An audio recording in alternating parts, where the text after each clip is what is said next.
Hey everyone, this is Brady and April. Unscripted, no April right now. It's hot, it's the middle of the day. And we got a cat at home sick, so I'm gonna go out and do my walk. I've got to get my exercise in, but in the last video I said we were gonna kind of go over how we got started and where we got started. So just bear with me if I tend to breathe a little heavy. I'll get up here in a minute, I'll stop at the top. But we lived in Katy, Texas. I lived in Houston, Texas for over 20 years, worked. Both of us had jobs there.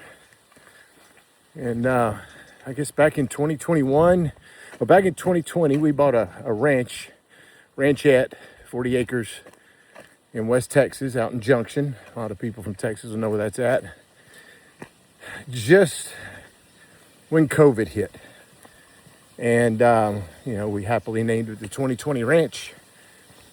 And COVID hit, and by 2021, we were kind of stale. We couldn't do anything. You couldn't get materials, you couldn't get supplies, you couldn't get contractors. If you could get the materials or the supplies, you were paying 5 times the value. If you could get a contractor out, they may abandon your project for another project in the middle.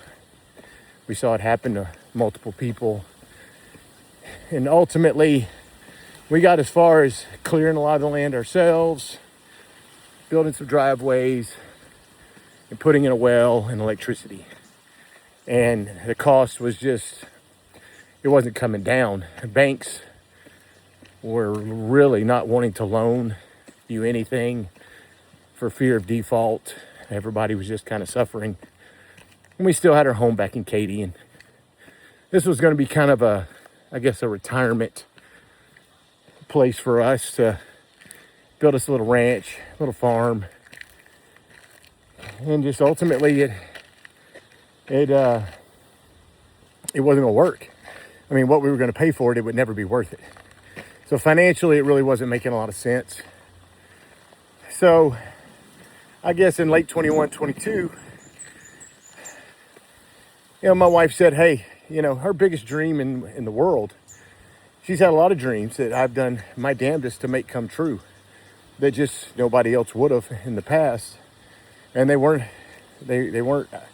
dreams that weren't attainable. They just didn't want to give it the time. And I worked hard to make sure that those things come true. Because that's what a lot of men do, I guess. We live for our families. She wants to travel the world. And she doesn't want to be 65 years old doing it. She wants to do it when we're still young, I guess, in our 40s. And so she gave me ideas and gave me places. And I used the power of the interweb. And I started doing research. Now, this research was not minutes, not hours. It was months, years. I researched traveling the world in every way possible. From sailboats to travel vans. We own a travel van still in a storage unit out there in Katy, Texas. Anybody wants to buy it, let me know. I researched everything, traveling the world. I researched islands. I researched countries. Where our money would go the furthest. How much we would need. And I guess ultimately, I came to the conclusion, all the crap that we had accumulated as in America, the house, multiple cars, motorcycles, land, all these things that we'd accumulated, we were going to end up paying for these things until we died. I mean, our mortgages were going to be until death, at least my death, because I wasn't going to outlive the mortgage on either place. And so one day, I guess in late 2023 or mid 2023, the housing market was starting to take a little bit of a dive. Things were getting bad. Economy was getting bad. We had found a really good realtor there in Katy. If anybody wants a recommendation, let me know. She is wonderful. And she's like, if you're going to do it, you need to do it now. You're still going to take a hit because you're waiting too long. We should have started in March of that year, but I think we started in August or September. And we took a hit. We lost probably a good $20,000, $30,000 just in those few months because of the market. But I woke up one morning and told my wife, I said, we can do it if we do it now. I can retire at 49. I can take early retirement. Medically, I was going to have to retire anyway. I have a lot of medical issues that unfortunately weren't going to allow me to keep working. And at the time, my job didn't know that. Even though I tell people all the time they didn't believe it, more than they didn't know it, they didn't believe it. And I think they were about to try to force me into something that I just wasn't going to be physically able to do anymore. And so by the time they came knocking, I had papers in hand. And that changed everybody's tone because I let them know I was leaving. And so I told her, if we're going to do it, we can do it now. We sell it all. Sell the cars, sell the furniture, sell the house, sell the land, sell it all. Pay everything off, throw some money in the bank, and we'll figure it out. And that's what we did. And in December of 24, we moved in with December 23, we moved in with my sister, who was gracious enough to basically give us the upstairs of her home, like an apartment, with our dogs, which they live there with her, and they have a wonderful home. And we worked out. My wife at the time worked from home, so she could work right from there. And I drove back and forth to work every day. And we worked it out. July 2024, I retired 8 months later. And I walked away after 26 years of my career. I walked away before I became completely crippled and disabled.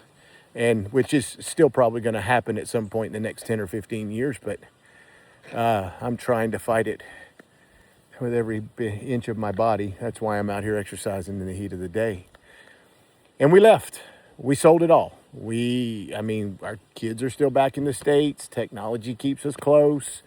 We love them, but they're young. They're living their lives. They have their own houses and their own places in different parts of Texas, and they don't need us under them. We're not that type of family. We don't need to live down the street, and I don't need to look out my window to see my kids pulling into their driveway, and vice versa. And when we have grandkids, we'll fly them out or we'll fly home.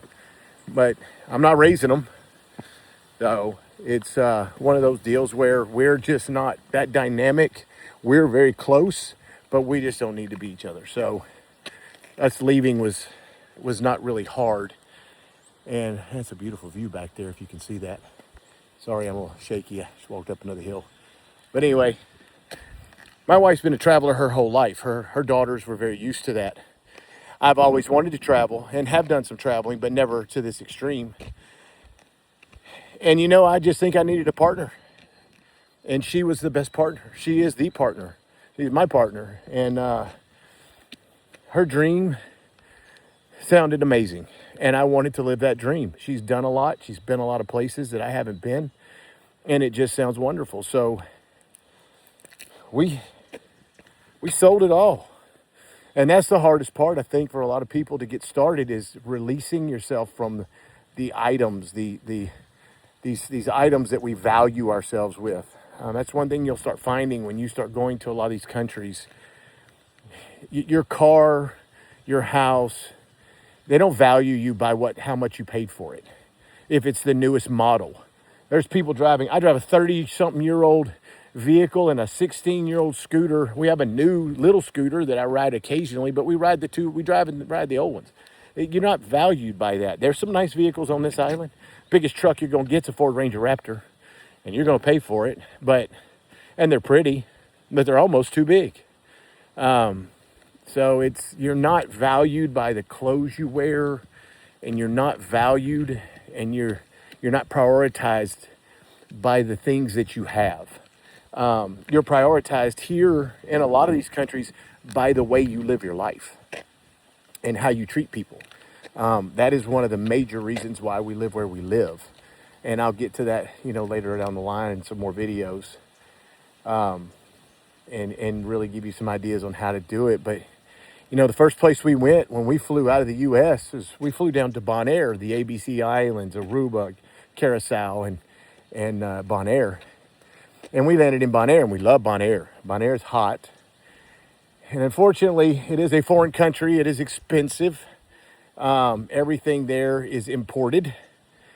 And after 1 month of living there in that heat, with very little air conditioning, high electricity bills, high gas bills, high food bills, we realized it would take us less than a year. We'd be bankrupt. We would literally be living. We wouldn't be living at all. And if you wanted anything, you had to import it.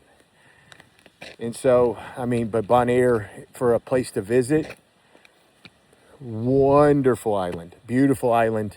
I think if you got the time to be there a couple of weeks, if not a month, you should go.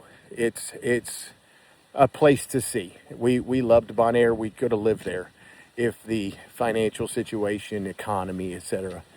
But I will tell you that leaving and going from there, from the U.S. to any country, and leaving no house, no cars, you're no things. You're leaving with a suitcase, and I mean, we've had to throw clothes away and buy new clothes.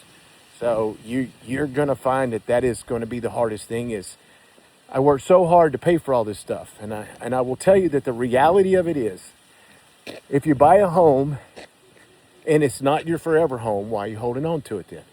If this is not the place I'm going to die in, then why? If somebody offered me enough money, I'd sell it. And just sell it and go do something else.